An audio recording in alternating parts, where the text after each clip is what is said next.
Pakistan cricket का जनाजा निकल गया है, लेकिन सबसे इंटरेस्टिंग बात यह है जिन्होंने जनाजा निकाला है वही इस टीम को कंधा दे रहे हैं। Bowling fail, batting fail, fielding fail, selection fail, captaincy fail, सब कुछ फेल हुआ है। कभी कंडीशंस का बहाना, कभी पिच का बहाना, कभी हम टॉस हार गए, कभी हम प्रेशर को एब्जॉर्ब नहीं कर पाए, हमारे बॉलर्स ने बॉलिंग अच्छी नहीं करी, हमारे बैटिंग कोलैप्स आ गया। वही एक्सक्यूजेस चलते जा रहे हैं। वेन्यू बदल गया, अपोनेंट बदल गया, कैप्टन बदल गया, कोच बदल गया, लेकिन पाकिस्तान क्रिकेट की वही गेम, सेम कहानी है।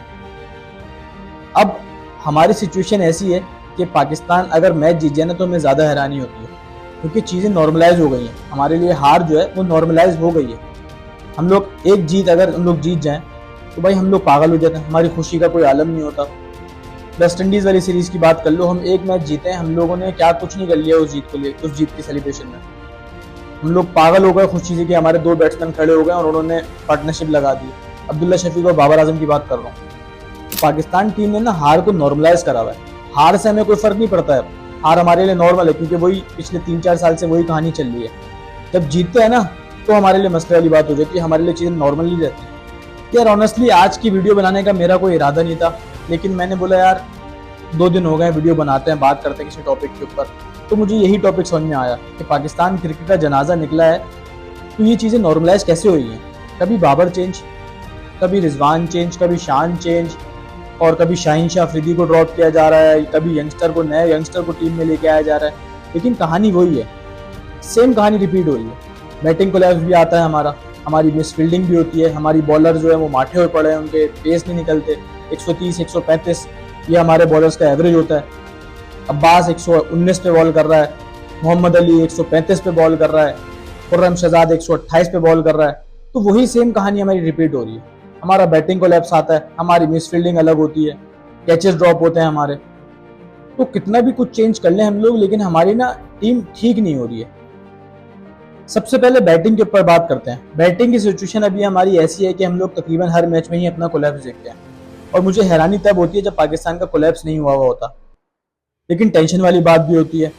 अगर फर्ज करो पाकिस्तान के 250 पे 2 आउट है ना, तो मुझे टेंशन हो जाएगी कि यार अब जल्दी से हमारी 7-8 विकेटें गिरने वाली हैं। 40-50 रन के अंदर हमारे 7-8 खिलाड़ी आउट होने वाले हैं। बस एक विकेट गिरने की देर होती है, हमारा बैटिंग कोलैप्स शुरू हो जाता है। 40-50 रन के अंदर पूरी टीम ढेर हो जाती है। तो हम लोग ने ये कमाया भाई, हम लोग कब से क्रिकेट खेल रहे हैं, और हमारे जो सीनियर प्लेयर्स हैं वो ये रोल प्ले कर रहे हैं कि भाई हमारा कोलैप्स जो है नहीं बचा सकते हमारे सीनियर प्लेयर्स। रिजवान की बात कर लो, सलमान अली आग की बात कर लो, इमाम उल हक की बात कर लो, ये वो प्लेयर्स हैं जो मतलब इतने टाइम से पाकिस्तान क्रिकेट के साथ हैं, लेकिन कोलैप्स ये लोग भी नहीं संभाल पा रहे। इन लोगों की टेक्निक भी एक्सपोज होना शुरू हो गई है। मतलब एक विकेट अगर इनकी गिरेगी ना तो हमारे यंगस्टर्स भी फेल होना शुरू हो जाएंगे। एक चीज जो मुझे अब बहुत ज्यादा फ्रस्ट्रेट करने लग गई है वो ये है कि हम लोगों ने अपने बैट्समैनों को मार्जिन देना शुरू कर दिया है। हम लोगों ने उनको लेवरेज देना शुरू कर दिया है कि अगर उनको कोई अच्छी बॉल पड़ गई और उसको आउट हो गए ना, तो हम लोग ये बोलते हैं कि यार उसको ड्रीम बॉल पड़ गई, अनप्लेबल बॉल पड़ गई तो आउट हो गया, तो जाने दो, मसले वाली बात नहीं है। नहीं यार, दुनिया का हर अच्छा बैटर अच्छी बॉल को खेल लेता है, अच्छी बॉल को टैकल कर लेता है, लेकिन हम लोगों ने मार्जिन देना शुरू कर दिया है। अगर रिजवान कोई ऐसी बॉल पर आउट हो रहा है जो थोड़ी सी मुश्किल बॉल थी, पड़ के अंदर आ रही थी, तो हम लोग मार्जिन दे देते हैं कि यार मुश्किल बॉल थी, अनप्लेबल बॉल थी, बंदा आउट हो गया, कोई मसले वाली बात नहीं है।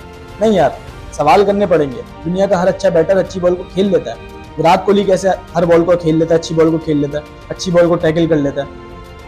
तो भाई हम लोगों को भी अपने बैट्समैनों से सवाल करने पड़ेंगे कि भाई आप प्रोफेशनल हो, आप पेड प्रोफेशनल हो, तो आपको एक अच्छी बॉल को टैकल करना आना चाहिए। कोई हम लोग एक्स्ट्रा डिमांड नहीं कर रहे हैं। तो भाई ये चीज़ें सिंपल हैं, इन चीज़ों को फॉलो कर लो और अपने प्लेयर्स से ना अकाउंटेबिलिटी मांगना शुरू कर लो। पीसीबी का काम है यहाँ पे अकाउंटेबिलिटी मांगना कि भाई अच्छी बॉल है तो तुम उसको मारने नहीं जा सकते, उसको रिस्पेक्ट देकर रोको। हम रिजवान की बात कर लें, रिजवान को एक ऐसी बॉल पड़ी थी जिसपे मतलब अगर वो डिफेंड कर लेता, जिसपे पड़ के अंदर आई थी, डिफेंड कर लेता, इजीली टैकल हो सकती है वो बॉल, लेकिन वो बैठ के मारने की कोशिश कर रहे हैं। गेम अवेयरनेस बिल्कुल जीरो है। तो भाई सलमान अली आग की बात कर लो, सेम पैटर्न पे आउट हो रहा है वो पिछले 3 टेस्ट मैचों से। वेस्ट इंडीज की सीरीज उठा के देख लो, अभी इंग्लैंड के लास्ट वाली सीरीज उठा के देख लो, सेम पैटर्न पे आउट हो रहा है। तो भाई इनकी टेक्निक भी एक्सपोज होना शुरू हो गई है।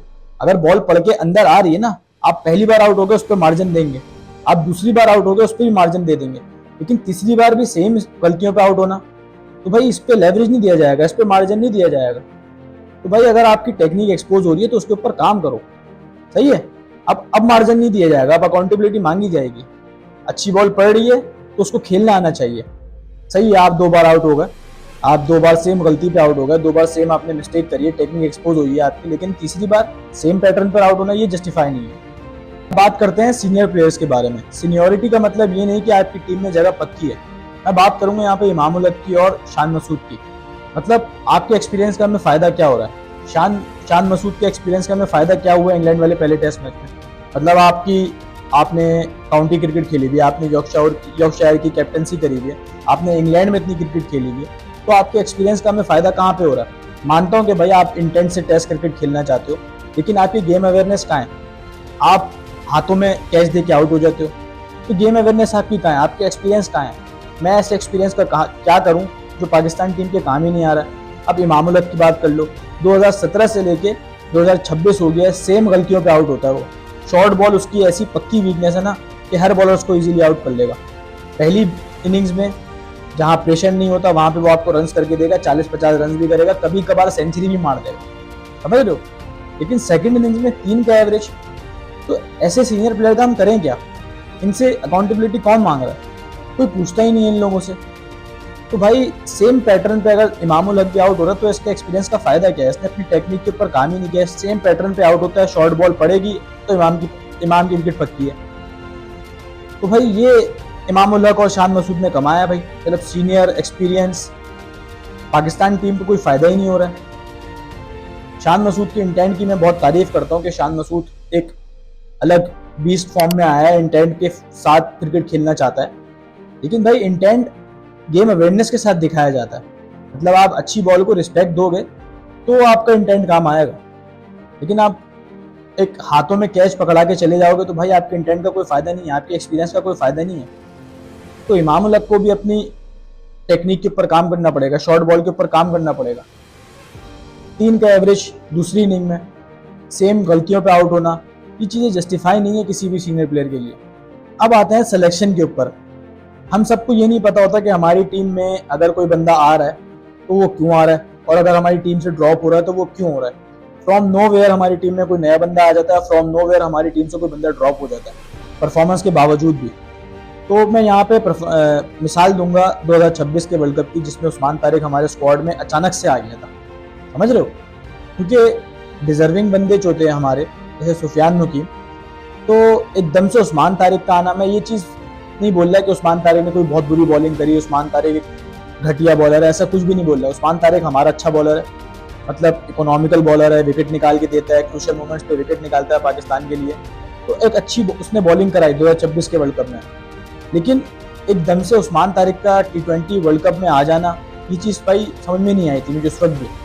मैं ये नहीं बोल रहा कि भाई उस्मान तारिक ने अपनी सिलेक्शन जस्टिफाई नहीं करी, लेकिन उस वक्त उस मौके पर सुफियान मुकीम का टीम में होना ज़रूरी था। मतलब जो डिजर्विंग उस वक्त बनता था वो सुफियान मुकीम बनता था, लेकिन फ्रॉम नोवेयर उस्मान तारिक हमारी टीम में आ गया। तो भाई सारे अपने ही लड़के हैं, लेकिन जो डिजर्विंग है ना उसको पहले मौका दिया जाए। जिसको हम अपनी टीम के साथ कैरी कर रहे थे उसको टीम में लेके जाना चाहिए था। हम उसका डेब्यू भी करा चुके थे। तो भाई एकदम से फ्रॉम नोवेयर उस्मान तारिक आ जाता है। फिर कामरान गुलाम की बात कर लो, कामरान गुलाम परफॉर्मेंस भी दिखाता है, सेंचुरी भी मारता है, एकदम से टीम से ड्रॉप भी हो जाता है। उसकी फील्डिंग का बहाना है, उसको दे के उसको टीम से ड्रॉप कर दिया जाता है। तो अभी आपकी फील्डिंग कौन सी अच्छी है यार, आप अभी भी कैसे छोड़ रहे हो। सलमान अली आया की मिसाल उठा के देख लो, हाथों का कैच उसने छोड़ा है पिछले टेस्ट मैच में, और हैरी ब्रूक आपको 91 रन मार के चला गया। तो आपने कामरान गुलाम को अगर ड्रॉप करो तो फील्डिंग का बहाना देके जो ड्रॉप करा, भाई हम सबको समझते हैं, सही है, सब समझते हैं हम लोग। तो फ्रॉम नोवेयर कोई ना कोई ड्रॉप होता है, कोई ना कोई टीम में आ जाता है। ये चीज़ भी ठीक होनी चाहिए। मतलब सिलेक्शन अगर हो रही है तो किस बेस पे हो रही है, ये 4 चीज़ें अपनी ठीक कर लो। सबसे पहले रोल, कॉम्बिनेशन, फिटनेस और कंडीशन, इन 4 चीज़ों के ऊपर काम कर लो, आपकी सिलेक्शन भी ठीक हो जाएगी। अब बात करते हैं बॉलिंग फेल के ऊपर। हमारी एक रिच हिस्ट्री है बॉलर्स की, वसीम, वक्कार, शोहेब, और फिर अगर बात कर लें दूसरे इसके डिकेड की, उसमें आमिर, आसिफ, समी, वहाब। फिर तीसरे डिकेड की अगर बात कर लें तो हारिस, शाहीन और नसीम। तो हम लोगों ने बॉलर्स तो प्रोड्यूस करें, लेकिन हम लोगों ने उनको मैनेज नहीं किया। हम लोग क्या करते हैं, अगर एक बॉलर एक फॉर्मेट के अंदर अच्छी परफॉर्मेंस दिखा रहा है, हम लोग उसको हर फॉर्मेट के अंदर डालते हैं और उसको इतने मैचेस खिलाते हैं जब तक वो अनफिट ना हो जाए, सही है। तो ये चलता रहता है कि मतलब इंजरी हो गई फिर कम बैक हो जाएगा, फिर इंजरी होगी फिर कम बैक हो जाएगा। इस तरीके से कर करके हम लोग अपने बॉलर्स का बेड़ा गर्क कर देते हैं। नसीम शाह की फिटनेस देख लो, शाहीन शाह अफरीदी की फिटनेस देख लो। वर्कलोड मैनेजमेंट हमारे बॉलर्स के लिए कोई प्री प्लान चीजें नहीं है। मतलब इन लोग को तब प्लान किया जाता है इन लोगों के ऊपर जब इनके ऊपर फिटनेस के इश्यूज आ जाते हैं। इन लोग को ड्रॉप तब किया जाता है, इन लोग को रेस्ट तब दिया जाता है जब इनके फिटनेस के इश्यूज नजर आना शुरू होते हैं, जब इनके पेस डाउन हो जाता है। तो ये चीज अगर हम लोग पहले कर लेते ना तो हम लोग अपने बॉलर्स बचा लेते, शाहीन का पेस बचा लेते, नसीम की फिटनेस बचा लेते। तो ये चीजें भी ठीक होने की जरूरत है यार। हम लोगों ने अपने बॉलर्स को ना सही से यूज नहीं किया, सही जगह पे यूटिलाइज नहीं किया। हम लोगों ने हर छोटी बड़ी सीरीज उनको खिलाई है, हर टूर्नामेंट उनको खिला दिया, सिर्फ इस बेस पे कि हमारा सीनियर बॉलर है, हमें विकेट निकाल के देता है। सही है यार, विकेट निकाल के देता है, लेकिन पेस भी तो देखो, फिटनेस भी तो देखो। तो यही हो रहा होता है कि इंजरी होगी फिर कम बैक हो जाएगा, फिर इंजरी होगी फिर कम बैक हो जाएगा, और फिर हम अपने कोई मेन टूर्नामेंट से अपने कोई मेन बॉलर को ड्रॉप करके बैठ जाते हैं। और अब बात करते हैं कैप्टनसी फेल के ऊपर कि हमारी कैप्टनसी फेल क्यों होती है। यार कैप्टन का ना सिर्फ ये काम नहीं है कि मैच में जाके पॉइंट उछाल दो, टॉस कर लो और डिसीजन ले लो बैटिंग करनी है या बॉलिंग करनी है। नहीं यार, कैप्टन को ना पॉजिटिव चीज़ें पकड़नी होती है। और ओके, फील्ड प्लेसमेंट क्या करनी है, बॉलिंग चेंजेस किस तरीके से करनी है, बैटर्स के अगेंस्ट क्या प्लान होना चाहिए, टेल एंडर्स के अगेंस्ट क्या प्लान होना चाहिए, और टेल एंडर्स को किस तरीके से प्रेशर क्रिएट करके हम आउट कर सकते हैं, न्यू बैटर को किस तरीके से प्रेशर क्रिएट करके हम लोग आउट कर सकते हैं। तो कैप्टन का यहाँ पे रोल जो है ना बड़ा इंपॉर्टेंट है। अगर कैप्टनसी यहाँ पे हमारी माठी होगी ना तो हमारे टेल एंडर्स हमें ठोकते रहेंगे। हाँ, वेस्ट इंडीज में यार केमार रोच की मैं बात कर रहा हूँ, वो साला 40-40 50-50 बॉल खेल के वो खड़ा हुआ था, वो बस कुछ भी नहीं कर रहा था, वो पार्टनरशिप डेवलप कर रहा था शे होप के साथ। और उसने करी है वो चीज, मतलब केमार रोच दीवार बनकर हमारे सामने खड़ा हो गया, हमारे पास कोई स्ट्रेटेजी नहीं थी आउट करने के लिए। तो भाई कैप्टनसी के लिए यहाँ पे बड़ा इंपॉर्टेंट रोल है कि भाई आपकी फील्ड प्लेसमेंट न्यू बैटर्स के लिए क्या है, आपकी फील्ड प्लेसमेंट टेल एंडर्स के लिए क्या है, आपकी बॉलिंग चेंजेस क्या है, आपका न्यू बैटर के लिए अगेंस्ट प्लान क्या है आपका। तो कैप्टनसी यहाँ पे दिखानी होती है। कैप्टनसी सिर्फ पॉइंट उछालने से नहीं आ जाएगी कि हमने डिसीजन ले लिया हम बैटिंग करेंगे या बॉलिंग करेंगे।